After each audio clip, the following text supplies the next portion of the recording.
আজকে স্কুল টিফিনের একটা দারুণ রেসিপি শেয়ার করব। তার আগে চলুন মিঠাই স্কুলে যাওয়ার আগে যে খাবারটা খাবে সেটা ওকে গুছিয়ে দিই।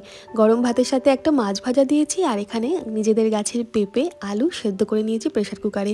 এর সাথে একটু পেঁয়াজ লঙ্কা ভাজা, সামান্য লবণ আর একটু কাঁচা সর্ষের তেল দিয়ে খুব ভালোভাবে মেখে দিয়ে দিলাম।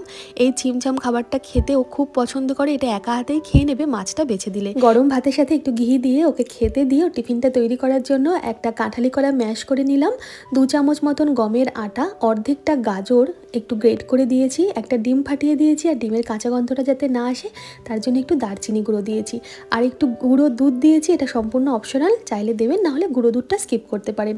সামান্য লবণ দিয়েছি আর ঠান্ডা দুধ দিয়ে ভালোভাবে ব্যাটারটা তৈরি করে নিলাম একটু ঘন করে। এরপর একটা তাওয়াতে একটু ঘি বা মাখন ব্রাশ করে 1 চামচ করে ব্যাটার নিয়ে প্যানকেকের আকারে গড়ে নেব। ওপর থেকে আরও পুষ্টিগুণ সম্পন্ন করার জন্য একটু ভেজে নেওয়া মানে ড্রাই রোস্ট করে নেওয়া ফ্ল্যাক্স সিড, সানফ্লাওয়ার সিড আর পামকিন সিড দিয়ে ঢাকা দিয়ে কম আঁচে রান্না করে নেব। 5 মিনিট মতন সময় লাগে এই প্যানকেকগুলো তৈরি হতে। দেখেছেন কত সুন্দর হয়েছে দেখতে, খেতেও দুর্দান্ত লাগে। একটু মিষ্টি স্বাদের জন্য ওপর থেকে আমি মধু ছড়িয়ে দিলাম, খেতে আরও ভালো লাগবে। আর কিছু ড্রাই বেরিজ ছিল, সেই বেরিজগুলো ওপর থেকে দিয়ে দিলাম, সাথে 1 বোতল জল দিলাম। টিফিন রেসিপিটা কেমন লাগলো অবশ্যই ট্রাই করে জানাবেন, আর ভিডিওটা ভালো লাগলে লাইক শেয়ার করতে ভুলবেন না। ধন্যবাদ।